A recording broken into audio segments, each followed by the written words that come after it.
2. O que a gente vai estudar nesse panorama escatológico 2? Nós vamos estabelecer o protocolo de interpretação para os textos escatológicos, que são todos esses, é quase a Bíblia toda, viu? Até dentro da história de Israel você encontra a escatologia ali, Deus mostrando o plano da redenção e a restauração plena da humanidade. Então nós vamos começar com um assunto que eu acho chatinho, tá? Só para vocês saberem que eu também acho chatinho, eu já sei que vocês vão falar, ai meu Deus, por que eu estou estudando isso? Ó dia, ó vida. Respira fundo, é bom a gente saber o que outras pessoas pensam, porque nós somos um corpo com muitas ideias diferentes. Então nós vamos estudar as 4 principais escolas de interpretação, o preterismo, historicismo, futurismo e idealismo, é para dar nó na língua mesmo. Vamos entender como podemos aprender a interpretar as escrituras usando 2 protocolos, a abordagem, a cosmovisão e a coesão. Tudo isso impacta a nossa maneira de ler. Eu sou o caminho, a verdade e a vida, ninguém vem ao Pai senão por mim. Simples assim. Acredite se quiser, tem maneiras diferentes de ler esse texto tão simples e básico. Tudo bem? Bora lá então? Vamos ver.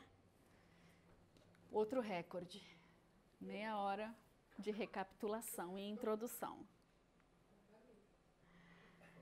Quem gosta de estudo micro-ondas, não está no lugar certo, mas fica, assiste mesmo assim, que vai dar tudo certo. Quais são as 4 escolas do Apocalipse? São elas: preterismo, historicismo, futurismo e idealismo. Já vou falar logo de cara para vocês. Elas têm 500 anos de história, cada uma delas, tá? Elas são velhas. São bem velhas, algumas têm menos, mas é para você saber que isso foi feito lá atrás e a gente não entende por que a igreja de hoje, com o mundo totalmente mudado e a geopolítica totalmente virada, como é que a gente ainda fica preso nessas caixas. Nós vamos identificar se estamos em alguma dessas caixas e como vamos sair delas. O que significa cada uma dessas palavras grandes? Elas são escolas de interpretação do quê? Do Apocalipse. E então a escola preterista coloca os eventos, os acontecimentos do Apocalipse no passado. A escola historicista coloca os eventos do Apocalipse, selos, trombetas, bacias da fúria, Babilônia, tudo ao longo da história. E os historicistas, eles são bastante antipapado. Anti-igreja católica ortodoxa romana. Já vou avisando para os católicos que possam estar assistindo. Eles são extremamente anti-papa, para eles o papa é o anticristo, qualquer um deles. Então eles colocam selos, trombetas e bacias ao longo da história, especialmente de 400 anos até 1800 mais ou menos, quando o papado estava... A gente vê filmes e filmes sobre a corrupção do papado, né? A escola futurista coloca os eventos do Apocalipse no seu futuro, só que ela foi estabelecida lá atrás. Então ela já está começando a migrar, ela já está virando um futurismo histórico, tipo isso. Porque ela já está achando que ela está dentro. Quem pensa, quem crê que nós já estamos nos selos do Apocalipse, já não é mais futurista. Não tem problema, tranquilo. Porque em algum momento nós vamos viver essas coisas e vai deixar de ser o futuro, ok? E na escola do idealismo, os idealistas, eles são bem idealistas mesmo, porque é tudo espiritual, alegórico, figurativo, se repete ciclicamente e, bom, eu vou desenhar para a gente entender cada um desses. Essas escolas, elas se aplicam especialmente entre os capítulos 6 e 19. Então, nós temos a era da igreja, nós temos os primeiros 4 capítulos, com as cartas às 7 igrejas, a visão de João, a cena da sala do trono, e essas escolas elas vão se aplicar ao momento em que começam a ser abertos os selos, até o momento do cavalo branco, Jesus vindo em glória nas nuvens do céu. Ok? Basicamente isso. Vamos entender o que é o preterismo completo. Mas por que eu preciso saber disso? Porque, deixa eu pensar, tá cheio de apóstolo hoje que crê nisso, que você vai ver daqui a pouco. E você não vai acreditar, mas eu conheço. Eu não vou falar, lógico, né? Para que eu vou falar? Nem ele vai falar, porque senão ele perde todas as ovelhas dele. Ninguém precisa saber, fica em segredo aqui dentro do meu íntimo, ninguém precisa saber. No que crê o preterismo completo? Eles acham que todo o Apocalipse, selos, trombetas, bacias, vinda de Cristo, tudo já aconteceu lá no passado, em 70 depois de Cristo. Lá nos eventos que Flávio Joséfo relata, na destruição de Jerusalém e do templo, muitos creem que o Apocalipse já foi, já acabou todo. Ou seja, Jesus já voltou. Conversei com uma amiga ontem, perguntei para ela, se Jesus já voltou, ela não é preterista, mas eu estava explicando para ela, estava fazendo a unha, e eu estava explicando para ela, aliás, maravilhosa. Vou fazer propaganda para você, mana. Depois vocês me pedem o número que eu passo. Perguntei para ela, se Jesus já voltou, o que você esperaria, se Jesus já tivesse voltado, o que você esperaria de mudanças, né? O que você esperaria de mudança se Jesus já tivesse voltado? O que não estaria mais acontecendo? Alguém me dá alguma sugestão aí?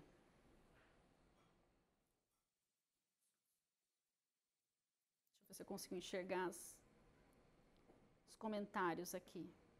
Como é que faz para abrir comentário aqui? Ah, descobri. E aí, nada? Ninguém tem nenhuma ideia? Puxa vida. Oi? Pelo menos já começou 1000 anos, já teríamos sido arrebatados, um monte de coisa que devia ter. Ah, olha, já teríamos sido arrebatados, já teria começado os 1000 anos, mas eu não teria mais dor, porque também as dores já teriam passado. Eu já vi duas teologias diferentes aqui. Mas alguém, se Jesus já tivesse voltado, o que você esperaria que já tivesse acontecido? Não haveria selvageria, né? Porque o cordeiro... Foi isso que a amiga falou, não haveria essa violência e selvageria toda, porque o cordeiro estaria aqui dando um jeito em tudo. Bom, tudo bem, ficam as suas ideias aí. Teria cessado a iniquidade. A iniquidade teria, aqueles itens todos de Daniel teriam cessado. Ok, isso é o que vocês estão me falando é a interpretação de uma outra linha, que obviamente não é a preterista. Para os preteristas, nós já estamos no milênio. Sabe aqueles textos de Isaías 60, o cordeiro, o lobo, o leão, a criança, todo mundo brincando junto? Já estamos nesse momento. Logo, qual é a conclusão da interpretação dos preteristas? É que a Bíblia toda, hoje você está interpretando ela, e naquela época também, ela é alegórica, plenamente alegórica. Não tem mais nada das profecias históricas ou futuras para acontecer. Tudo já foi cumprido. Porque o que a gente estudou na semana retrasada? Que a Bíblia ela traz o plano da redenção. A Bíblia toda fala do homem de onde estava, como caiu, como é que vai voltar para casa e o que vai ser depois que voltar para casa. Para os preteristas, nós já voltamos para casa. Eu pensei que eu ia conseguir ficar séria, mas não deu.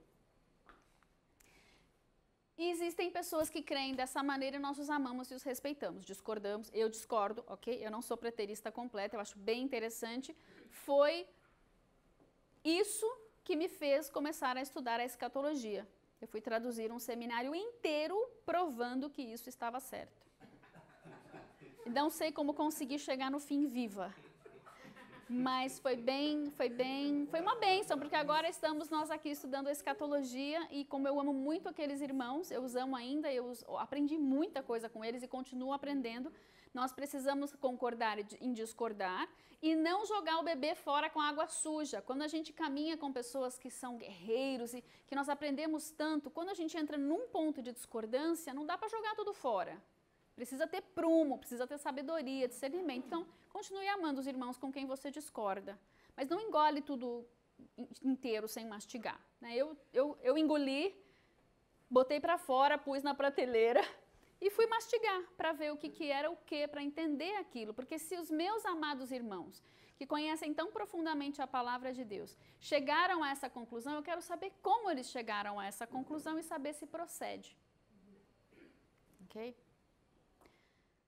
Vamos desenhar para ficar bem simples. Está aqui a nossa linha do tempo.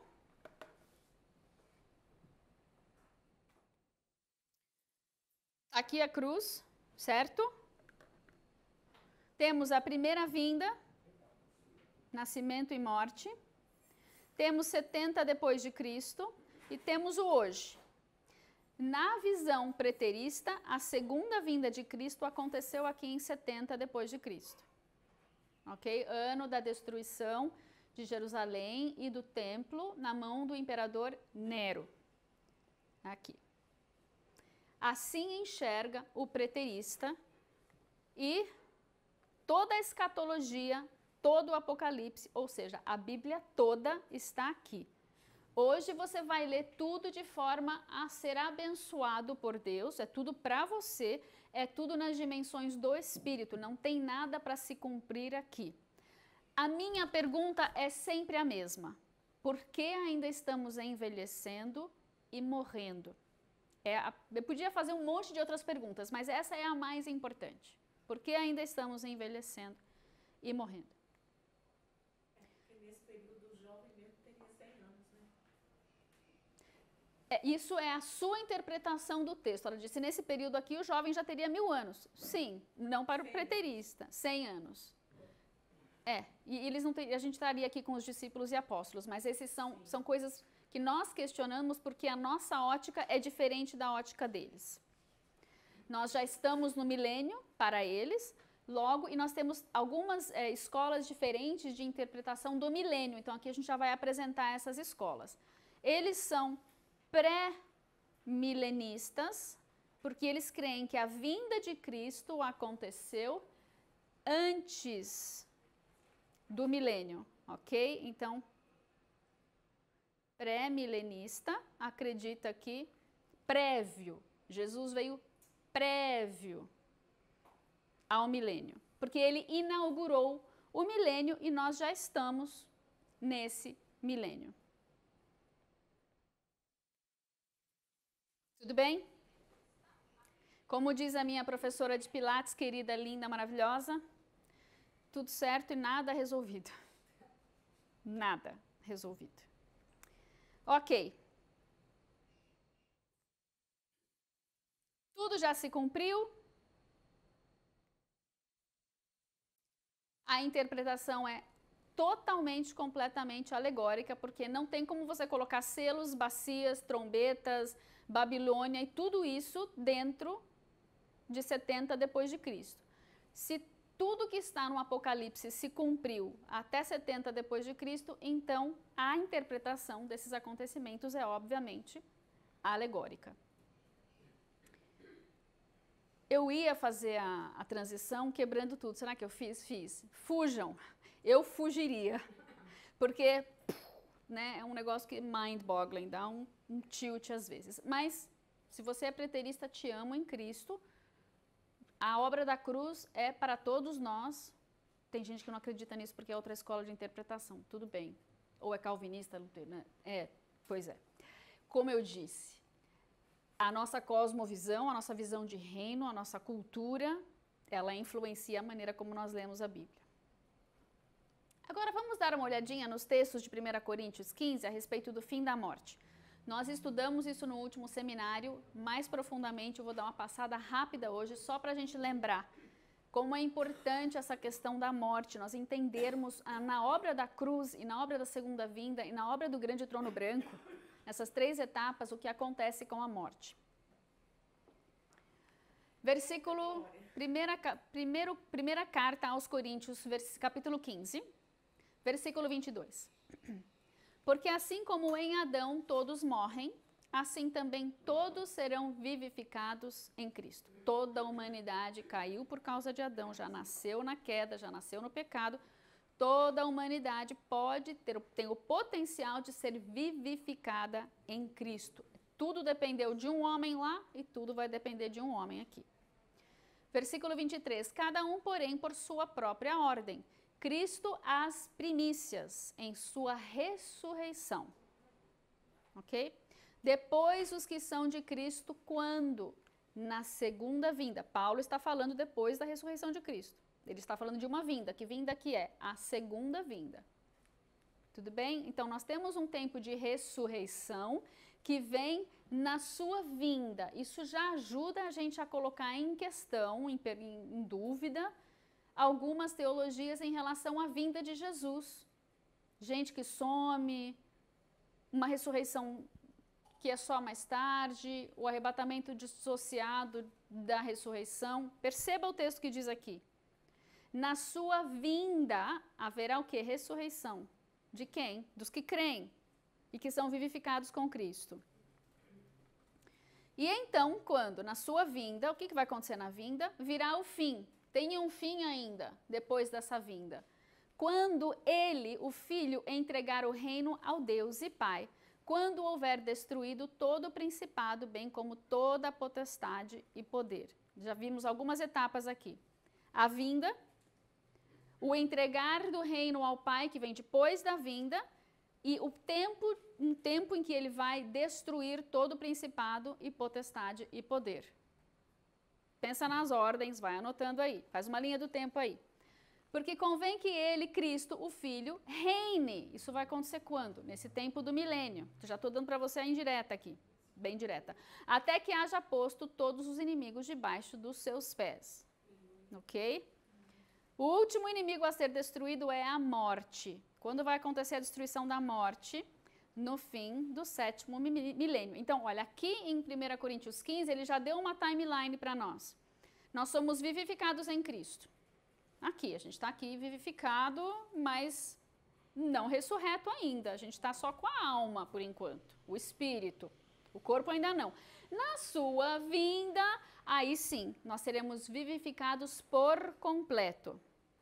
Depois vem um fim. Nesse fim, Jesus vai colocar tudo que é de maligno debaixo dos seus pés. Mas Satanás ainda está preso. Então, isso vai esperar até o tribunal lá do grande trono branco. Ele nos deu a cronologia aqui da vinda até o grande trono branco. Tudo bem? O último inimigo a ser destruído é a morte. Quando? Lá no fim, quando acabar o juízo do grande trono branco, a morte e o Hades vão ser lançados dentro do lago de fogo. Aí a morte foi totalmente eliminada. Até esse fim, no 7º milênio, não se cumpriu ainda essa profecia. Essa é a minha leitura. Adão morreu, todos nascem já morrendo. Nós já nascemos mortais. Jesus morre no corpo natural e corruptível de Adão. Ele vem, desce, entra nessa terra corrupta. Ele vivifica essa terra, mas ele cumpre a pena de morte. Ele vai para a cruz. A pena que era minha, que era sua, ele levou sobre si, ele morre na cruz. E ele é vivificado no corpo espiritual e incorruptível do Cristo, que é ele, o Messias. O leão que veio e se tornou o cordeiro. Como? Pelo Espírito Santo de Deus. Emprestei um versículo aí de outro lugar. Acho que de Romanos 8. Terceiro lugar aqui nessa ordem. Os que são de Cristo são vivificados quando? Na segunda vinda. Cristo reina na terra no 7º milênio, até colocar todo o inimigo debaixo dos seus pés. Ele vai destruir tudo que ainda é corruptível na terra e nos céus. Lembrando que teve gente que sobreviveu, não recebeu a marca da besta, sobreviveu à destruição toda da purificação da segunda vinda, das dores de parto e tudo mais, e eles ainda estão aqui na terra com um corpo mortal, corruptível. Então eles ainda vão esperar 1000 anos para que tudo isso seja colocado debaixo dos seus pés. Ainda tem muita coisa para destruir nesses 1000 anos. A gente não levou 6.000 anos destruindo tudo e acha que o negócio vai ser plá. Deus podia, mas ele fez um plano diferente. E o plano dele é assim. A morte é destruída, lançada no lago de fogo com o Hades, lá no fim. E Jesus entrega o reino ao Pai. Quando? Depois do 7º milênio. No fim. Ao término, seja lá o que for isso, no 7º milênio, ou na transição entre o 7º e o 8º, na próxima era depois do milênio. Isso considerando um milênio de 1000 anos, tá? Já não estou na linha preterista aqui, como você está vendo. Apocalipse 20 nos dá o texto que fala dessa morte, nessa terceira etapa da destruição final e cabal da morte. Apocalipse 20, versículo 11. Vi um grande trono branco e aquele que nele se assenta. E os mortos foram julgados segundo as suas obras, e deu o mar os mortos que nele estavam. A morte e o Hades entregaram os mortos que neles havia, e então a morte e o Hades foram lançados para dentro do lago de fogo. Essa é a segunda morte. o lago de fogo. Então, tem uma primeira morte e uma segunda morte. Tem a morte natural que nós vivemos por causa da degeneração do nosso corpo, consequência da queda, e tem essa outra morte eterna. Quando nós entrarmos no âmbito da morte eterna, nós não temos mais... Aliás, antes da nossa morte natural, acabaram as nossas chances de escolher. Então, se você não conhece a Cristo ainda, eu não entendo nada disso, não sei o que vai acontecer quando eu morrer. Assegure o seu lugar e o seu tempo de eternidade na casa do Pai. Você foi criado para isso, para ter um relacionamento com Deus. Faz o teste, pelo menos. Faz um test drive. Você não vai se decepcionar com Jesus. Nós, sim, podemos nos decepcionar com nossa expectativa desalinhada. Mas quando entramos num relacionamento com Jesus, ele jamais nos desaponta. O perfeito amor, é impossível o perfeito amor desapontar alguma coisa. E se alguém não foi achado inscrito no livro da vida, se você não conhece a Cristo, você não tem seu nome achado inscrito no livro da vida, esse foi lançado para dentro do lago de fogo, morte eterna, sem Deus. Não queremos isso, amém? Voltando para Coríntios.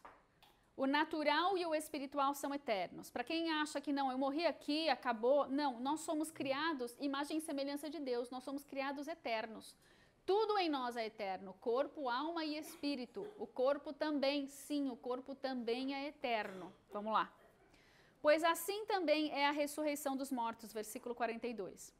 Semeia-se o corpo na corrupção, ressuscita na incorrupção. Nós morremos. Entregamos o nosso corpo corruptível, mortal, e quando Jesus vier e nos ressuscitar, nós vamos colher o corpo imortal. Jesus semeou o corpo mortal, mas ele trouxe a chave e a vida para que ele pudesse ressuscitar e nós pudéssemos ressuscitar com ele. Semeia-se em fraqueza, ressuscita em poder. Espera aí que eu pulei um pedaço aqui. Ressuscita na incorrupção. Semeia-se em desonra e ressuscita em glória. Semeia-se em fraqueza, ressuscita em poder. Semeia-se em corpo natural, ressuscita corpo espiritual. Lembra da fusão das dimensões? Agora a gente está num âmbito mais terreno aqui, mas nós vamos ter os céus descendo para a terra e a fusão das dimensões de novo. Pois assim está escrito: o primeiro homem, Adão, foi feito alma vivente. O último Adão, Jesus, porém, é espírito vivificante. O fôlego da vida sopra em Adão e ele recebe o divino, o componente divino, a eternidade em Deus. Nós perdemos isso. Jesus vem e restaura o nosso espírito, para que novamente nós sejamos vivificados, que nós tenhamos o divino em nós novamente, a imagem e semelhança de Deus. Não, você não está virando o Deus Criador, mas está virando a sua criação, feita a sua imagem e semelhança, os filhos que papai fez. 46, mas não é primeiro o espiritual, e sim o natural. Primeiro ele teve que vir e entrar na nossa realidade caída. O glorioso Rei dos Reis, Leão de Judá, escolheu vir e entrar na nossa realidade profanada, caída, suja, desestruturada, para que nós tivéssemos o que nós perdemos restaurado, o espiritual. Primeiro homem, Adão, formado da terra, é terreno. Lembra? Adam, feito de Adamá. Então, Deus dá um nome de Adão, o terráqueo. Eu fiz você da terra, tu é um terráqueo. Como o primeiro homem, Adão, o terreno, o terráqueo, tais são também os demais homens terráqueos, nós que viemos de Adão. E como é o homem celestial, Jesus, tais também os celestiais. Então, nós temos parte de Adão, e aí a gente diz, não quero mais essa parte de Adão, não. Eu quero a parte do celestial, que é de Jesus. E pela fé, pela graça mediante a fé, nós podemos ter isso. Versículo 49. E assim como trouxemos a imagem do que é terreno, devemos trazer também a imagem do celestial. Isso afirma, irmãos, que a carne e o sangue não podem herdar o reino de Deus, nem a corrupção pode herdar a incorrupção. Ou seja, dentro do Éden, quando estava tudo junto, nós já tínhamos essa herança do reino. Nós já tínhamos o reino dentro de nós. Quem é o reino? É Jesus. Nós já éramos vestidos e revestidos de Cristo. Nós já éramos coroados de glória. Já tínhamos o pacote completo. Perdemos. Agora, o que nós temos aqui no natural e no terreno não pode herdar a incorruptibilidade, que só se tem pelo acesso à árvore da vida. Jesus veio restaurar isso. Quando vai acontecer isso? Eis que vos digo um mistério, versículo 51. Nem todos dormiremos, mas todos seremos transformados. Nem todos vamos morrer aqui, porque quando Jesus voltar, quem estiver vivo vai fazer uma coisa, vai passar por um negócio diferente. Mas todos seremos transformados, sim. Quem está morto vai ser transformado, vai ressuscitar e vai fazer a fusão das suas dimensões, corpo, alma e espírito, tudo glorificado. E quem está vivo também vai passar pela transformação, corpo, alma e espírito glorificados. Como que vai ser isso? Num momento, num abrir e fechar de olhos. Quando vai ser isso? Ao ressoar da última trombeta. A trombeta soará, os mortos em Cristo ressuscitarão incorruptíveis, primeiro eles. Eles morreram primeiro, eles vêm primeiro. Depois os que estão vivos serão transformados, num piscar de olhos. Depois disso,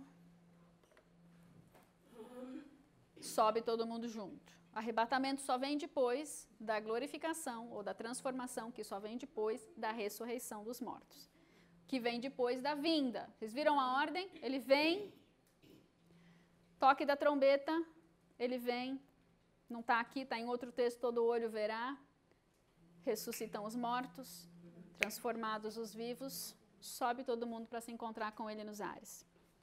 Porque é necessário que esse corpo corruptível, versículo 53, esse corpo que está aqui na separação das dimensões, ele precisa ser revestido de incorruptibilidade na fusão das dimensões, para ele conseguir habitar nas duas dimensões ao mesmo tempo.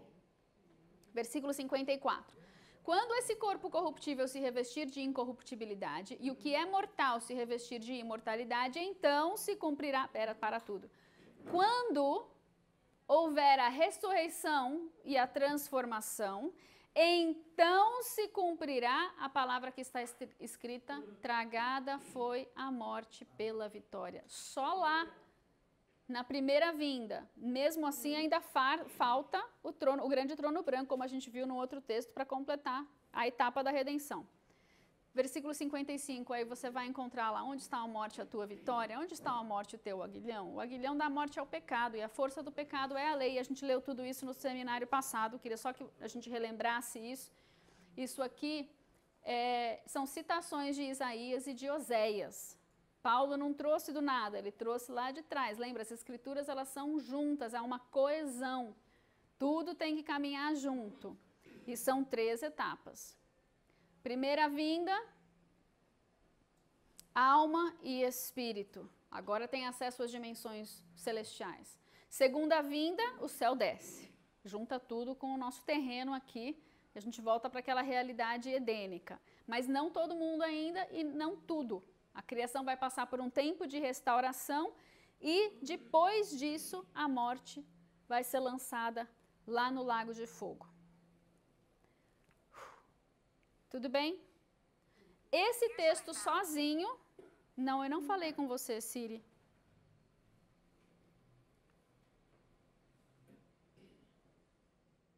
Ela achou que eu tinha pedido para ela pesquisar Bicilin LA. Usa os efeitos colaterais e darará. Um remédio para sífilis. Sangue de Jesus tem poder, eu cancelo isso em nome de Jesus. Siri, dorme um pouquinho aí, querida. Esse texto de 1 Coríntios, sozinho, leia o texto todo, do começo ao fim, do versículo 1 até o versículo 50 e tantos, porque ele esclarece toda essa questão da ordem da restauração do homem, corpo, alma e espírito, dentro das etapas do plano da redenção, tá? Vamos ao preterismo parcial. E esse texto sozinho já desbanca a questão do preterismo completo, na minha opinião. Tudo bem? Preterismo parcial. O que creem? Eu acho que eu acho meio que uma heresia, para ser bem honesta, o preterismo completo. Esse aqui é pior. O parcial conseguiu piorar o problema. Para o preterismo parcial, os eventos do Apocalipse estão no passado, todos. Todo o Apocalipse já se cumpriu em 70 Anno Domini, menos a segunda vinda de Cristo. Pare para pensar nisso. Falta somente o capítulo 19. Pare para pensar nisso. Então, peraí. Selos, trombetas e bacias se cumpriram lá em 70. Aí, a vinda de Cristo não está dentro do Apocalipse, e todas as profecias que casam com o Apocalipse, Zacarias, Isaías, Jeremias, Oséias, ficaram todos lá atrás. Então, não tem nenhuma profecia que fala da segunda vinda de Cristo. Espera, não entendi. Então, alguma coisa está muito errada aqui, gente. Mas nem alegorizando não dá para fazer esse divórcio. Você não sabe, não tem previsão quando Cristo vai voltar. E não existe previsão. Então vamos desenhar. Vamos desenhar o preterismo parcial. Tá tudo no passado. O quê? O que está no passado aqui?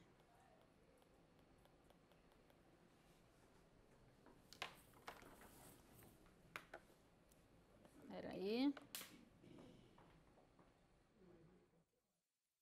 O que está no passado aqui?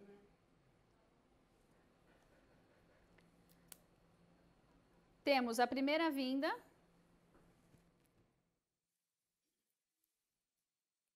aqui na cruz. Temos 70 depois de Cristo, com todos os eventos da escatologia e do Apocalipse. E aí, porque eles estão ali, a destruição de Jerusalém tem a ver com o Apocalipse, né? E aí nós temos a segunda vinda em algum momento no futuro, sabe-se lá quando, porque todos os sinais já foram. Então, eu não tenho nenhum sinal para a segunda vinda, porque já foram todos. Aí, boa sorte. Boa sorte. O milênio não aconteceu ainda para eles, então, o princípio básico do preterismo é que já tudo foi feito na cruz. Mas o milênio não. Eu vou parar de tentar entender, porque isso pode ser prejudicial para a minha saúde. Em relação ao milênio e às teologias do milênio, o que acontece com o preterismo, o parcial? Como é que você analisa, como é que você dá esse nome de milênio? O preterismo completo, eles eram pré-milenistas, certo? Porque Jesus tinha voltado aqui antes, então prévio ao milênio, eles são pré-milenistas. Já os preteristas parciais, como a vinda está depois, eles são pós-milenistas, porque o milênio vem, a vinda vem depois, o milênio vem, a vinda vem a... Não, peraí. Porque eles estão no milênio agora. Então, Jesus não inaugurou o milênio. Foi isso? Eles são após o milênio. Jesus vem após o milênio, ok? É isso mesmo. Tá certo. Nós já estamos no milênio e Jesus vem após o milênio. Então, está dentro do preterismo ainda o lobo, o cordeiro e a criança e a víbora estão brincando juntas. Mas isso é totalmente alegórico. Porque não existe mais interpretação literal. Fica impossibilitada a interpretação literal das Escrituras. Tudo bem? Todo mundo feliz? Então vamos lá. falta somente a segunda vinda de Cristo aqui para os parciais, e a interpretação é totalmente alegórica de tudo, do Apocalipse, de tudo. Da Bíblia todinha é alegórica. E aí, senta para conversar com o povo que interpreta tudo alegoricamente. Quem que vai concordar? Porque quem estava lá na Idade Média não vai concordar com quem está hoje aqui, não vai concordar com quem estava lá na Igreja Primitiva. Não tem como ter concordância. Muito very good. Corra desse também, eu diria, porque é de pirar o cabeção. Historicismo. O que creem os historicistas? Quando eles leem o Apocalipse, eles acham que ele está se cumprindo desde a primeira vinda até a segunda vinda. Ou seja, já tem selo, bacia, taça, trombeta, Babilônia, está tudo na história, não tem ordem. Já aconteceu alguma coisa do Apocalipse na Reforma Protestante, já aconteceu alguma coisa do Apocalipse lá na gripe espanhola, já aconteceu, o anticristo tem vários aí que vem vindo com todos os papas que você pode imaginar, é um mais anticristo que o outro na ótica do historicista, porque eles são bem anti-papa. Então a gente está já dentro do Apocalipse, não me pergunte que parte dele, porque eu ainda não consegui identificar. Logo, para você enxergar o Apocalipse desde a primeira vinda até hoje, a sua interpretação é necessário que ela seja alegórica. Então vamos desenhar lá o historicismo. Nós temos a primeira vinda de Cristo, nós temos a segunda vinda de Cristo, o nosso hoje, a segunda vinda para eles está no futuro ainda, não aconteceu. O Apocalipse e a escatologia vem vindo desde a cruz, está tudo em andamento ainda, e você pode interpretar qualquer evento histórico como sendo alguma coisa do Apocalipse. Ou seja, precisa ser alegórico, não tem como ser literal, impossível ser literal essa interpretação. Isso me deixa irritada isso daqui. Eu fico irritada com esse historicista aqui. Fogo nele. Fogo, né? E o idealismo? São conhecidos também como uma abordagem espiritual ou alegórica, fala de verdades espirituais. Então, o Apocalipse fala de verdades espirituais, da luta do bem contra o mal, dos santos contra o anticristo. São eventos do Apocalipse que se aplicam à sociedade de todas as gerações, em todas as eras. Logo, se toda era tem Babilônia, toda era tem vinda de Cristo, toda era tem tudo, gente. Toda era tem anticristo, todas as gerações. A interpretação do Apocalipse, obviamente, é alegórica. Do tipo assim, caiu fogo do céu, não vai cair nunca fogo do céu, porque isso é literal. O fogo do céu, em todas essas escolas aqui, ele é alegórico. Então, é o sofrimento, é uma guerra, é Jesus fazendo juízo por meio de algum evento, nem sempre cataclísmico, às vezes só de trevas. É complicado, porque você pode enxergar qualquer coisa nesses eventos aqui. O Apocalipse são eventos bem interessantes, né? Eles são bem pontuais, eles são bem... Pá, é isso. Vamos desenhar, então, no idealismo. Temos a primeira vinda, que obviamente não foi alegórica, né? Que pergunte-se isso, porque que a primeira vinda não é alegórica. E aí nós temos a segunda vinda, que só Deus sabe quando vai ser, se já foi, se já não foi, se continua sendo, se está se repetindo. E o Apocalipse e os textos proféticos, escatológicos não existem, porque não tem fim, né? Então ele está indo, e vai indo, e vai indo, e vai indo mais um pouquinho. Logo, ad eternum, forever and ever and ever. É alegórica a interpretação. E desmontou. Esse era o que tinha fogo, esse era o que atacava fogo, eu lembro, mudei. Achei muito juízo, fogo, né? Já que para eles não tem fogo literal, eu achei melhor nem pôr o fogo. Agora vamos entrar no futurismo. Eu já coloquei aqui o futurismo histórico ou historicista, que eu inventei, não existe esse termo, para tentar entender como os futuristas enxergam o Apocalipse. E lógico que eu estou dando para vocês uma versão macro, uma visão macro, né? Porque eu tenho um livro em casa, olha, está chovendo, gente. Obrigada, Jesus, pela chuva que está regando a nossa terra. Tem um livro dessa, é mais grosso que a minha Bíblia, que ele traz o Apocalipse inteiro comentado. Então, tem a coluna do idealista, a coluna do historicista, a coluna do futurista e a coluna do preterista. E ele vai falando o que o preterista interpreta em cada versículo do Apocalipse. E eu queria ter trazido alguns exemplos para vocês, mas é difícil de traduzir. Eu queria ter encontrado, eu já botava no Google Tradutor, já trazia, porque ia me tomar muito tempo. Mas é estarrecedor o que você lê de interpretação. Você fica assim, hein? Que mundo esses caras viviam? Um mundo de 300, 400 anos atrás. Hoje está difícil, mas tem muito teólogo que se você aprende isso na faculdade, a sua linha escatológica, ela vem disso. Não foi reformada. Isso é um problema.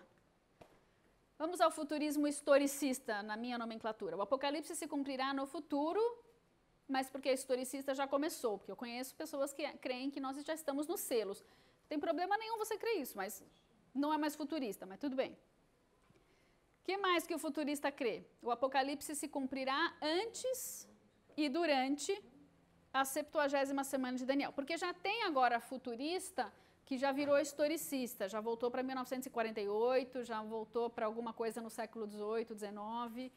Então, para você colocar o Apocalipse 100 anos antes, você já não é mais futurista e você já não é mais literalista, você já é alegórico, porque a visão futurista pura é mais literal um pouquinho. Mesmo assim, ela mistura. Por quê? Porque o ser humano tem dificuldade de acreditar em coisas sobrenaturais. Então, a priori, essa interpretação do futurismo é literal, mas ela é alegórica também, porque não está acontecendo exatamente na ordem e como está escrito. Como é que a gente desenha essa linha do tempo aqui, então?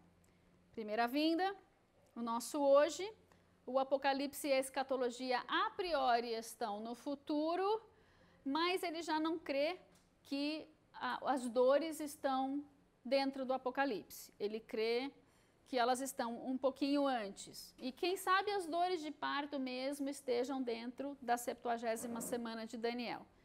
Mas hoje, como é tudo misturado, sabe por que é misturado hoje? A gente nunca nem ouve falar disso. Porque hoje nós não crescemos numa igreja presbiteriana pura, do começo ao fim da nossa vida, com um pastor que crê numa coisa e prega sempre aquilo. Hoje nós crescemos, vamos dizer, nasceu no mundão. Se converteu numa presbiteriana, foi fazer um seminário metodista, foi fazer neusitioca para ser liberto dos cabeludos, então já contradisse o que o presbiteriano e o metodista acreditavam em relação ao endemoniamento. E aí, então você já misturou tudo e você já não sabe fazer uma exegese bíblica, uma interpretação e saber de onde saíram as incoerências e coerências, porque a linha pura, ela não se contradiz, ela é coerente. O cara, ele acredita que você vai morar no céu e ele vai fazer você ir morar no céu e o resto da Bíblia toda está de acordo com o fato de que você vai morar no céu. Esquece que a terra é eterna. Ela vai ser destruída, ponto final, acabou. Esquece que a Nova Jerusalém desce. Porque nós não conhecemos os textos, nós conhecemos a pregação de homens. Nós não voltamos lá para questionar aquilo. Muito bem. Segunda vinda está no futuro ainda, tudo bem, está no hoje e está no futuro. E a interpretação, eu já acho que ela é mais alegórica, porque ela já, sei lá. Eu sou muito literalista, vocês estão percebendo, né? Eu vou explicar por quê, mas não precisa ser também. A gente pode concordar em discordar.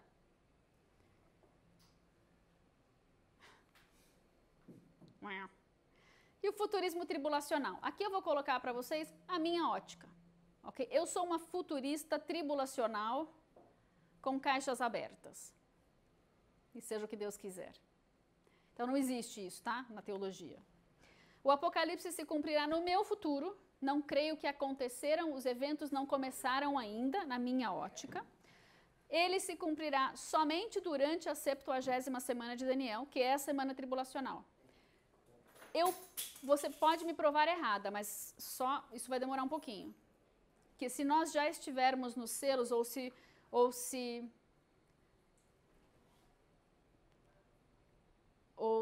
antes da semana tribulacional acontecerem eventos cronológicos do Apocalipse, que são selos, trombetas e bacias da fúria, não tem problema, a minha salvação continua jóia. tá? Mas eu trabalho com essa moldura, só para vocês saberem que eu estou trabalhando com essa moldura, mas as caixas doutrinárias estão abertas porque tem coisas do futuro que a gente precisa esperar acontecer para a gente fechar. Como é que eu desenho o futurismo tribulacional? Primeira vinda, no lugar de sempre, o nosso hoje, e o Apocalipse e a escatologia lá na frente. Lembrando que escatologia, eu estou usando aqui escatologia como sendo mais a semana tribulacional, mas nós temos algumas guerras que talvez aconteçam antes. Existem textos escatológicos que fazem parte da preparação do cenário, do preparo do cenário para o Apocalipse. Então essas coisas vão acontecer um pouco antes mesmo. Difícil a gente discernir o quê? Na minha ótica, princípio de dores e dores do trabalho de parto estão todos dentro da semana tribulacional. Você que já viu, já assistiu os nossos seminários, vê que a nossa linha do tempo, ela coloca tudo dentro da semana tribulacional. Selos no início da semana, meio da semana abominação desoladora, trombetas depois, e lá nos últimos 30 e 45 dias, a gente coloca as bacias da fúria. Isso é móvel, mas no momento estamos trabalhando com essa cronologia. A segunda vinda está em algum lugar, numa última trombeta dentro da semana tribulacional. Isso é ser mais literalista do que alegórico. É enxergar o preto no branco. Jesus vem na última trombeta. Lá no Apocalipse tem 7, legal, só tem uma que é a última. Boa, tá fácil. Isso é ser literalista, um pouco mais simples. Eu não invejo os que alegorizam, porque eu acho muito difícil algumas das teorias que são alegorizadas. Eu não consigo entender, talvez por isso que eu não seja, né? Não sei de onde vem tudo aquilo. Enfim, é uma abordagem mais literal, certamente. Agora, o Espírito Santo pode virar para você e falar, levanta e te resplandece, pois é chegada a sua luz? Lógico que pode. A profecia não é para você, é para Jerusalém.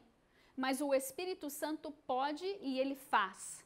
Todos os dias ele usa as Escrituras para gerar vida em nós, para nos dar direção, para nos dar instrução. O que nós não podemos fazer é esquecer o contexto original do desígnio daquela palavra. Isso a gente não pode esquecer. A gente recebe o que o Espírito Santo tem para o nosso hoje, mas não esquece que tem uma profecia ali que ainda vai se cumprir. Aqui eu acho, ai que linda!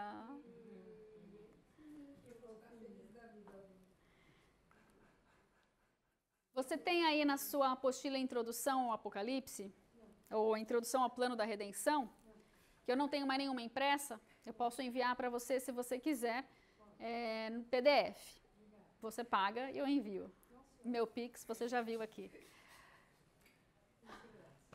Essas são as escolas, tá bem rapidinho esse resumão aqui. No preterismo, você tem a interpretação, você tem a segunda vinda, você tem o Apocalipse. No preterismo, a interpretação é alegórica, a segunda vinda já foi, ela veio pré-milênio, antes do milênio, nós já estamos no milênio, e o Apocalipse está todo lá atrás, em 70, Anno Domini. Já se cumpriu. No historicismo, a interpretação é obviamente alegórica. No futuro nós temos a segunda vinda está no futuro, depois de uma tribulação. O historicista de hoje já não crê nisso, porque todo mundo hoje é pré-tribulacionista. Ele não sabe que na linha teológica do historicismo, os santos passam pela tribulação. Porque durante a história toda em que o Papa foi o anticristo, os santos morreram nas fogueiras. É esquisito isso, né? Porque eles colocam o Papa matando os santos. Então, para eles, não tem pré-tribulação. Todo mundo vai passar pela tribulação, porque o passado todo mundo passou. Então, hoje não tem ninguém melhor do que o povo no passado. Todo mundo vai passar. O Apocalipse está no presente, porque está entre a primeira e a segunda vinda. Para o futurismo clássico, a interpretação é mais literal. A segunda vinda está num futuro, vem antes do milênio, prévio ao milênio, porque o milênio será inaugurado pela segunda vinda de Cristo. E esse Apocalipse está primariamente dentro da 70ª semana de Daniel. No idealismo, a interpretação é alegórica, a segunda vinda está num futuro, não sei como, porque com tanta alegoria, ideal seria que ele já tivesse vindo, né? Vem logo Jesus. Mas a segunda vinda está no futuro, vem depois de uma tribulação. O idealista também crê que a igreja passa pela tribulação. E o Apocalipse está no presente, porque ele é cíclico e ele vem até a segunda vinda. E eu esqueci de dar para vocês essa apostila de hoje.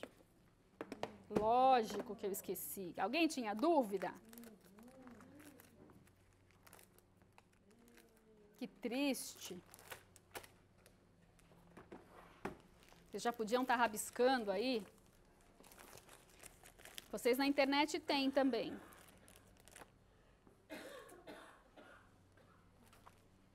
Olha, essa daqui é o que já foi. Alguém me ajuda, por favor? Só não dá a minha, que está com o meu nomezinho aqui. Essas são as linhas. Tá faltando, né, aí? Tá aqui. Você pode me ajudar, por favor? Só essa daqui que não pode dar. Desse lado tá tudo.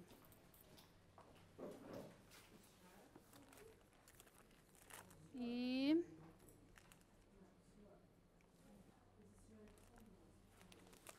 o que vem depois aqui nos meus slides?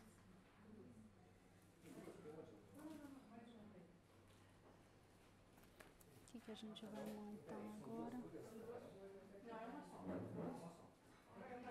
Eu já sei qual que é. Ah, essa é o update, o upgrade.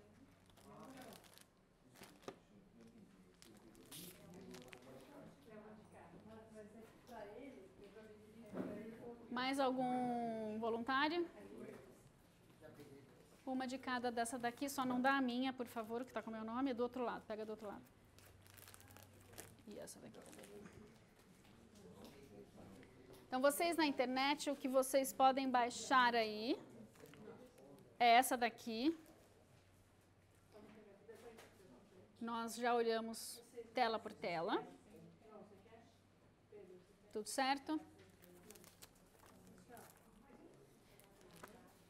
Tá faltando alguém da equipe, né?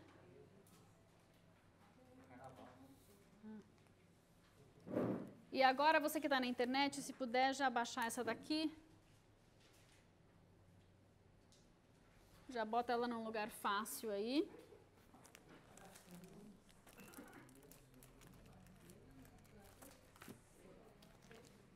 Já bota num lugar fácil essa daqui também.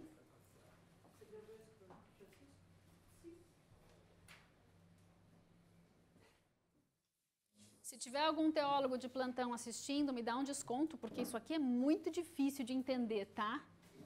Muito difícil. E parece que cada teólogo descreve isso de um jeito totalmente diferente. É bem difícil de compilar, então eu fiz uma compilação dentro das minhas habilidades, que nem sempre são muito boas. Então vocês me dão um desconto. Se puder também conseguir essa daqui.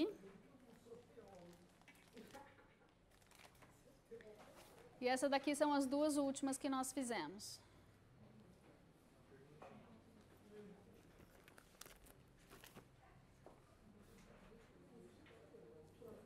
Bom dia, queridos que me deram um bom dia aqui. Sejam bem-vindos. Porangaba, eu não sei nem onde é. É interior de alguma coisa? Ai, que delícia, eu aceito convites. Amo o interior.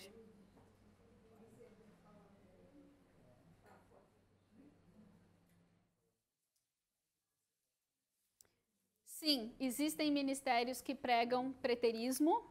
Você não vai saber, você nunca vai ouvir esse nome.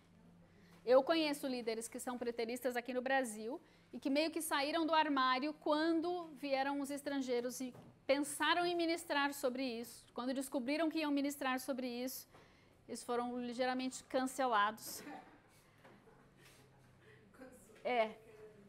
E então eles continuam pregando isso dentro de outras maneiras, sem falar que Jesus já voltou. A maioria dos teólogos que vive o reino hoje, o reino agora, é preterista. Sabe como surgiu isso? É uma infelicidade, porque o reino agora, ele é agora. Nós estamos vivendo o reino agora, mas não o reino na plenitude da segunda vinda. Porque senão alguma coisa realmente está errada, né? Os que pregam o reino agora, eles surgiram para corrigir um erro doutrinário. Lá atrás, os crentes, eles viviam pensando em ser abençoados e viver o reino só depois da morte, na glória. Então, aqui a vida ela era triste, ela era depressiva, ela era miserável, ela era terrível, era um horror. E aí o povo lia a Bíblia e falava, mas não, tem alguma coisa que é para hoje. Por que a gente não está vivendo essa bênção de hoje, a glória de Deus hoje, o derramar do Espírito hoje, a prosperidade, tudo hoje. E aí eles puxaram tudo para o hoje e jogaram fora o futuro.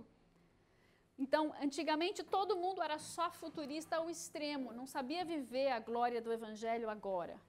Aí eles foram corrigir esse erro, mas caíram em outro erro. Colocaram tudo no hoje, sem nada para se cumprir. Então você lê e você fala, nossa, mas eu estou vivendo um monte de coisa gloriosa hoje, mas acabou? Tipo, não tem mais? Não tem a glória? Porque a glória já está aqui? Então, incorreram num erro, tentando corrigir um outro erro, né? Infelizmente. Vamos dar uma olhadinha nas linhas de interpretação do milênio. Deixa eu ver qual que vai ser o slide que a gente vai usar. Eu acho que a gente vai montar alguma coisa assim, tá? Eu acho que é esse aqui.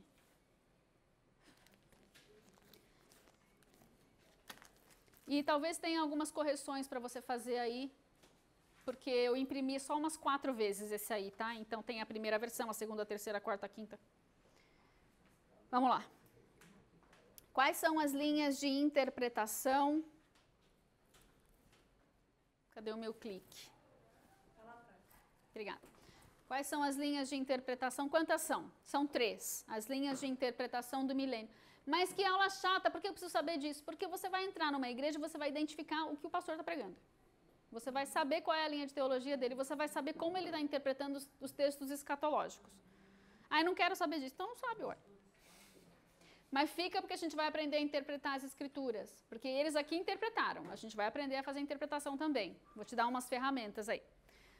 Nós temos o amilenismo, o pós-milenismo e o pré-milenismo. Vocês já ouviram um pouquinho agora, né? O pré-milenismo é porque a vinda vem antes do milênio, vem prévia. O pós-milênio é porque a vinda vem após o milênio. Vamos entender isso. O amilenismo, a palavra a normalmente tira, atemporal, fora do tempo, sem tempo. Então, há milênio que não tem milênio, mas não é um termo correto, devia ser nunca. Nunca, que eu não sei se é latim, o que é, que significa agora. Milênio agora, deveria ser o nome dessa linha, amilenismo, porque o milênio para eles é agora. O pós-milenismo, o retorno de Cristo é após o milênio. Logo, nós já estamos no milênio também. E no pré-milenismo, o retorno de Cristo é prévio ao milênio. Se você crê que Jesus não voltou ainda, que nós não estamos no milênio, você é um pré-milenista. Pelo menos nisso, mas não se coloque nessa caixa também, porque também não tem muita coisa boa aqui, infelizmente. As linhas, elas se aplicam aos capítulos 20, 21 e 22 do Apocalipse. O milênio é do 20 para o 22, dentro dessas teologias.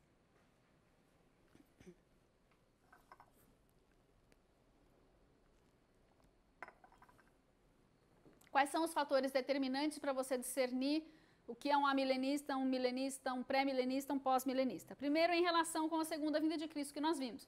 A segunda vinda vem prévia ou a segunda vinda vem póstuma, vem pós. Você vai discernir se tem 1000 anos literais ou se os 1000 anos são simbólicos. Se são 1000 anos literais, provavelmente está no futuro. Se são 1000 anos alegóricos, e já fazem 2000 anos que estamos no milênio, né? Então, obviamente, é uma simbologia bíblica, um número grande para falar que é bastante tempo. Você vai ver dentro dessas linhas a atividade da igreja, se ela está reinando com Cristo ou não, se o reino já desceu ou não. Vamos analisar a atividade de Satanás, se ele está solto ou se ele está preso. Sim, gente, porque se nós já estamos no milênio e Satanás foi preso no milênio, então tem linhas. As linhas que dizem que nós já estamos no milênio estão dizendo para você que Satanás está preso. Deixa isso entrar no seu profundo. Agora olha para as desgraças. Isso, você fez a analogia certa aí na sua cabeça. E nós vamos analisar a ressurreição dos mortos. São as coisas que acontecem, que são descritas no capítulo 20 do Apocalipse. Ok? Mas vamos fazer aí, depois eu vou fazer uma lista melhor do que essa, que eu não sei onde ela foi parar agora aqui. Vamos desenhar o amilenismo, em que o reino é agora. Não há um milênio literal, ele é alegórico. Temos a primeira vinda. Como eles não gostam nem de usar o nome milênio, a nomenclatura milênio, eles falam que é a era presente. Então nós temos a primeira vinda, nós já entramos nessa era presente, que tem um tempo indefinido, ninguém sabe quanto tempo vai durar, não vai durar 1000 anos, já está nos 2000 plus, logo é um milênio simbólico. E a gente aguarda a segunda vinda, que acaba o milênio. E vai ser, para os amilenistas, a segunda vinda e o evento, o juízo do grande trono branco são a mesma coisa, tá? Sim, tem gente que ensina isso e tem gente que crê nisso. Se você é uma dessas pessoas, eu te amo também. Diga que você me ama. Logo, no amilenismo, que é essa tabelinha sua aqui, estou desenhando ela, essa daqui. Amilenismo, vamos parte por parte. Satanás já foi aprisionado na vitória da cruz. E ele será solto lá no fim dessa era. E aí ele será destruído na segunda vinda. Então, para quem já está no milênio, Satanás está preso. Tem um tempo de tribulação no fim dessa era, em que ele vai ser solto rapidinho. E aí na segunda vinda ele vai para o lago de fogo. Para quem já leu o Apocalipse 20 10 vezes, você sabe que alguma coisa está fora do prumo aqui, certo? Na era presente, nesse milênio deles, a glória da igreja vai aumentar, devia estar aumentando, né? Esquece lá da Idade Média. E a iniquidade do mundo também está aumentando, as duas coisas estão aumentando juntas. Eu até concordo com isso. Mas se você olhar para trás, tá difícil de enxergar a glória da igreja subindo para qualquer lugar. Né? Alguns avivamentos aqui e ali, e olhe lá.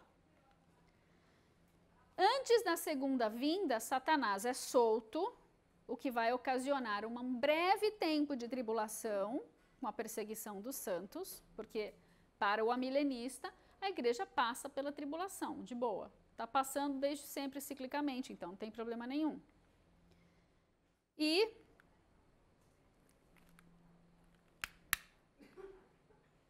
depois da tribulação, Jesus voltará, haverá a ressurreição de todo mundo e o juízo contra a maldade. Ou seja, não tem primeira ressurreição e segunda ressurreição. Não tem ressurreição na segunda vinda e ressurreição lá no grande trono branco, tudo é uma coisa só. Veja a alegoria, como ela se desenvolve. Você não sabe como o cara formulou isso, porque é alegórico, então ele pode formular o que ele quiser.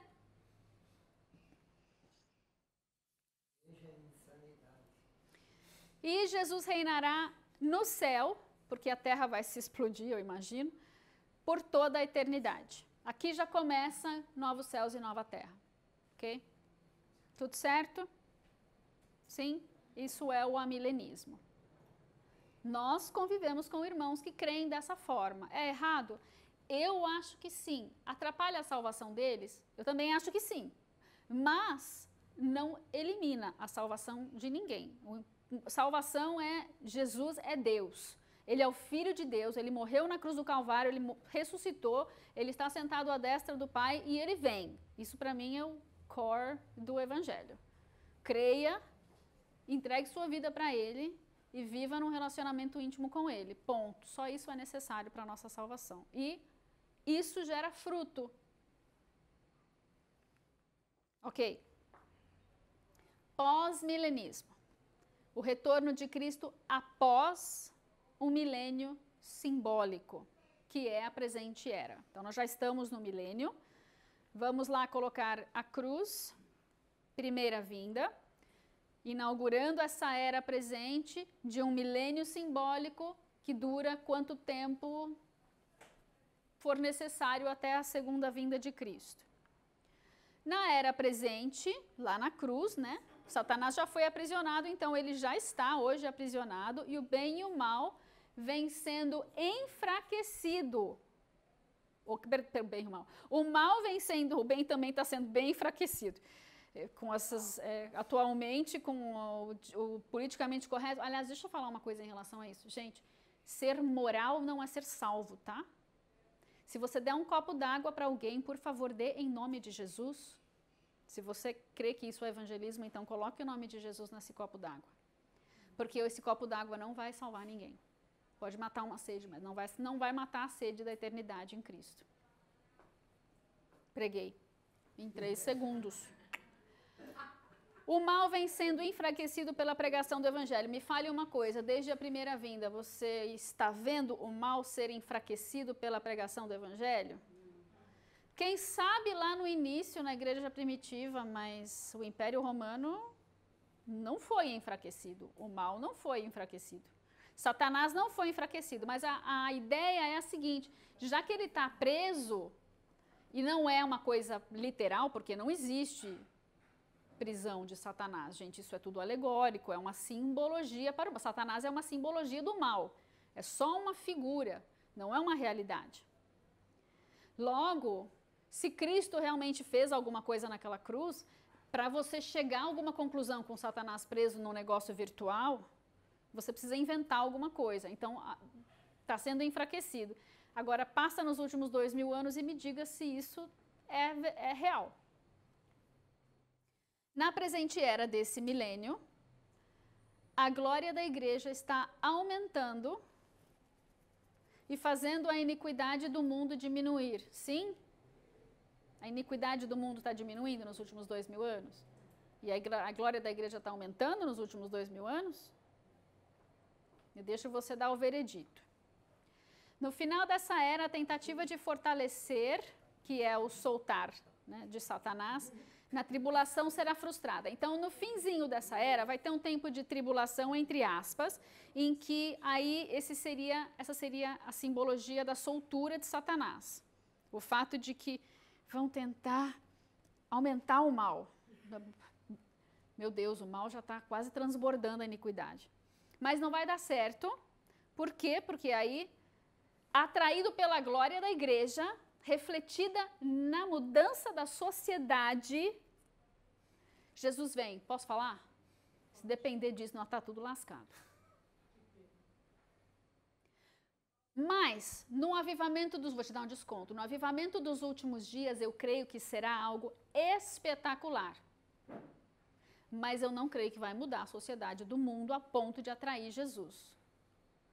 Deus tem tempo determinado, Ele estabeleceu os tempos, Ele tem uma cronologia do plano da redenção. Ele tem o tempo certo de vir.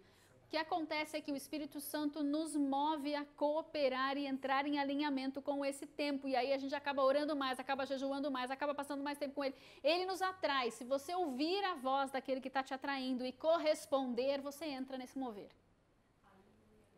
Mas Jesus não depende de nós, porque se depender de nós para voltar, realmente nós estamos em maus lençóis. Nesse momento que Jesus vem, acontece a ressurreição geral, todo mundo ressuscita, cada um para o seu canto, né? Os que vão para o paraíso, os que vão para o inferno. E aí Jesus vai reinar no céu por toda a eternidade. Aqui também começa novo céu e nova terra, que é o capítulo 21 e 22. Tudo bem? Não. Mas esse é o pós-milenismo. Quem crê que está no milênio hoje, e muitos creem, crê nisso. Ok. Lógico que esse é o teólogo, né? E o seu pastor que prega na igreja, porque nós, leigos, que só lemos a palavra, para nós não tem essas nomenclaturas, mas a gente acaba ouvindo isso, de tanto ouvir, a gente acredita, vocês não sabem quantas pessoas eu pergunto na maior inocência, você vai morar no céu ou na terra? Todo mundo me fala que é no céu, mas é porque a gente sempre fala que vai para o céu. Mas nunca ninguém lembra que a terra, o céu desce. Ninguém sabe da fusão das dimensões. A gente não estuda esse profundo do plano da redenção. Então a gente acaba vivendo um evangelhozinho superficial, só para o meu bem-estar diário e minha salvação e boa. Mas não funciona assim, gente. As trevas têm mais conhecimento do mundo espiritual do que os cristãos. Isso precisa acabar. Pré-milenismo. O retorno de Cristo vai acontecer prévio ao milênio. Ou seja, nós não estamos no milênio. Jesus vem e inaugura o milênio. Esse é o pré-milenista. Uma abordagem um pouquinho mais literal do texto. Temos a primeira vinda. A vitória da cruz inaugurou o reino nas dimensões do Espírito. O Espírito Santo empoderou a igreja, mas Satanás continua solto. Satanás não está na prisão, porque não começou ainda o milênio, que só vai começar quando Jesus vier. E é só quando Jesus voltar, no início desse milênio, que Satanás será aprisionado por 1000 anos. Ok? Então essa era presente não tem nada a ver com o milênio. Mas Satanás está solto. E nessa era presente, antes do milênio, a glória da igreja aumentará junto com a iniquidade do mundo. Eu não tenho visto muito a glória da igreja aumentar, mas eu creio que vai aumentar. Eu tenho fé. Eu creio nesse mover do avivamento dos últimos dias. E eu não creio que nós vamos atrair com ele a vinda de Cristo, mas que ele é um reflexo da vinda de Cristo, porque nós já sabemos que os céus já estão descendo. E conforme os céus se aproximam da terra, milímetro a milímetro, dentro das dimensões, tá? Esses milímetros são dimensionais. Não é que está descendo lá do céu, não, é dimensional. Faz assim, ó. Você está tocando as dimensões do Espírito. E nas dimensões do Espírito, quando houve a separação das dimensões e o céu, entre aspas, subiu, o trono subiu. Eu acesso com o Espírito vivificado, com o Espírito Santo. Mas ele não está aqui ainda e ele já está se aproximando da fusão das dimensões. E ao se aproximar, a igreja começa a corresponder. O remanescente da igreja gloriosa, limpa, pura, santa, que está disposta a morrer pelo seu noivo. Aí essa glória verdadeiramente vai aumentar. E com mais e mais pessoas nesse avivamento recebendo a Cristo, a glória da igreja vai aumentar. Não vai atrair, eu não creio, mas eu creio que ela vai aumentar. Eu creio, Deus, enche essa casa de glória. Agora, eu sempre falo, não nos esqueçamos, a igreja primitiva era uma casa de glória. Eu creio que a igreja dos últimos dias é um espelho da igreja primitiva. E na igreja primitiva, glória em abundância, sinais, milagres e maravilhas, curas, libertações, era algo assim, uau. Só que Ananias e Safira morreram. Quando a glória de Deus chega perto de uma casa que se diz cheia de glória, é o sacerdote entrando no Santo dos Santos. Mal vestido, despreparado e impuro. Vai morrer. Não serão tempos de muitas emoções, muita glória, muitas coisas diferentes, mas esse tempo vem, porque os céus estão descendo e a glória de Deus começa a fazer com que a terra entre em gemidos e dores de parto. Mais do que já está. Eu não creio que as dores de parto de fato tenham começado, mas no fim dessa presente era, após um tempo de tribulação, Jesus voltará e inaugurará o milênio. Com isso vem a primeira ressurreição, que tem duas, a ressurreição dos santos. E vem o juízo sobre o império da besta. Então, aquele homenzinho ali é a primeira ressurreição. São os mortos que ressuscitaram. E o texto não fala disso porque eles não medem o arrebatamento, eles não medem a transformação, a glorificação, só a ressurreição que é mencionada claramente no Apocalipse 20. Mas aqui acontece a transformação dos vivos e o arrebatamento também. E aí é inaugurado um milênio. E no início desse milênio, agora sim Satanás vai ser aprisionado. E Jesus reinará na terra com a sua sede, a sua capital em Jerusalém. Essa é a visão pré-milenista. No fim do milênio, Satanás será solto e derrotado. E aí nós temos a segunda ressurreição daqueles que estavam aguardando, porque no Apocalipse 20 diz que alguns não ressuscitariam junto com aqueles primeiros. Esses são os que vão ressuscitar depois. Para que eles vão ressuscitar depois? Porque o ser do homem é eterno. A carne, o corpo também é eterno. Não vai ficar no pó da terra. Vai ressuscitar, vai juntar com o corpo, com a alma e com o espírito, vai tudo para o trono branco, vai tudo para o lago de fogo. Nós estamos vivendo na glória em Deus eternamente, corpo, alma e espírito. Vamos viver.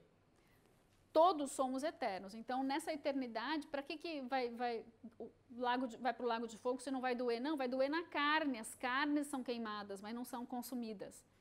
Né? A gente tem textos que falam disso. Isso se você analisar o texto de forma mais literal, sem alegorizar muita coisa, porque não precisa. Só precisa ter imaginação fértil e crer no sobrenatural. Mas esse daqui, deu para entender a visão do pré-milênio?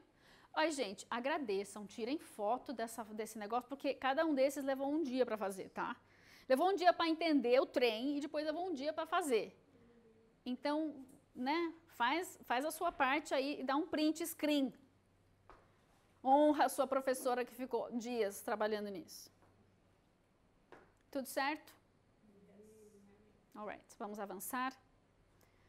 Agora eu coloquei a minha ordem dos eventos no Apocalipse de forma mais literal, assim, vai acontecer isso, de acordo com os textos, tá? Quem está aqui no presencial, eu recomendo que você entre no YouTube e tire a foto da tela pelo YouTube, mas abaixa o volume do seu celular, para ficar bonita a sua foto. Qual é a ordem dos eventos em Apocalipse 20? No versículo 1 ao versículo 3, se você não leu, pelo amor de Deus, você veio para a aula de Apocalipse, eu peço para vocês lerem o Apocalipse toda vez, em toda a aula. Quanto mais você lê, mais você vai decorar o texto, mais fácil vai ficar de entender os eventos que estão para acontecer. Versículos 1 a versículo 3, nós vemos que Satanás é aprisionado por 1000 anos. Não estou interpretando nada, só estou escrevendo o que está escrito lá, tá? Do versículo 4 e versículo 6, os da primeira ressurreição reinam com Cristo por 1000 anos. Versículo 5, a segunda ressurreição será somente depois dos 1000 anos. Satanás é solto depois de 1000 anos na prisão. Satanás engana a muitos, sobe contra Jerusalém e é destruído. Versão é Gog e Magog 2.0. Só que totalmente diferente, porque não vai ter guerra, não vai ter batalha, vai cair fogo do céu, vai consumir todo mundo. Por isso que não é a guerra de Gog e Magog, é só uma tentativa. Os mortos comparecem ao juízo do grande trono branco. Os não inscritos no livro da vida, a morte e o Hades são lançados no lago de fogo, que é a segunda morte. Essa é a ordem literal do livro do Apocalipse, do capítulo 20. Tudo certo? Se você alegorizar, você pode mexer nessa ordem. Se você for uma pessoa mais literal, não mexa nessa ordem. É a ordem dos eventos. Não é a ordem literal de versículos, mas do evento, dos eventos. Às vezes você vê, Jesus fala em Isaías, por exemplo, no capítulo 40, eu acho que ele fala da segunda vinda, no meio ali ele bota a primeira vinda, ele continua com a segunda vinda.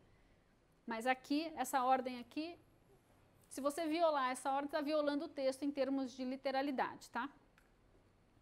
E agora você tem aí essa tabelinha gigante que nós nem vamos estudar, a gente dá uma olhada nela num outro seminário. Mas eu queria que você soubesse que nas interpretações do milênio você tem vários fatores a considerar e eu não coloquei todos no meu coloridinho que levei dias. Nós temos a considerar aqui nessa coluna da esquerda, aqui ó, os itens importantes que cada uma dessas linhas traz. Então você vai comparar a visão do milênio, se ele é figurativo, se nós já estamos nele ou não. Você vai comparar a visão da tribulação, quando ela é, se ela é um período X de tempo específico ou se ela é aleatório, né, o período de tempo. Por exemplo, aqui, esses aqui consideram a 70ª semana de Daniel como tempo de tribulação. Outros não, outros acham que não tem nada a ver uma coisa com a outra, não é literal. Por exemplo, até os pré-milenistas históricos, que são mais futuristas, não aderem à 70ª semana de Daniel, ou seja, a tribulação não tem 7 anos, tem qualquer número de anos que você quiser colocar ali. Considere a segunda vinda de Cristo, se é antes do milênio, se é depois do milênio, se ela acontece em 2 ou 3 fases, por exemplo, tem pessoas que separam a vinda de Cristo em antes da tribulação e depois da tribulação. Ele tem 2 vindas, ele vem em 2 etapas. Até quem adere à teologia da última trombeta, se você diz que Jesus volta na última trombeta, ele volta para a segunda vinda, é a segunda vinda que acontece a ressurreição. Depois ele ainda volta com os santos para a batalha do Armagedon, mas já não é a segunda vinda, já foi. A segunda vinda é um evento ímpar, mas tem pessoas que dividem em 2 eventos. Então você pode estudar isso. A visão de Israel é das mais importantes, que está aqui nessa última parte da tabela. O amilenista, ele é adepto da teologia da substituição, como você está vendo aqui. O amilenista, ele é adepto, e o pós também. Os pós-milenistas, a igreja é o Israel de Deus, porque você alegoriza tudo. Agora todas as bênçãos são para a igreja, todas as maldições continuam com Israel, e não tem mais essa diferença. Então não tem mais um primogênito, não tem mais a eleição de Israel, não tem mais nada para acontecer com eles já não faz mais nenhuma diferença. Jesus veio dentro do povo de Israel e acabou. Então, os amilenistas e pós-milenistas são mais adeptos dessa linha. Quem ressuscitou um pouquinho a restauração de Israel e dos judeus foram esses carinhas aqui, os dispensacionalistas. Eu sei, é chato, eu também acho.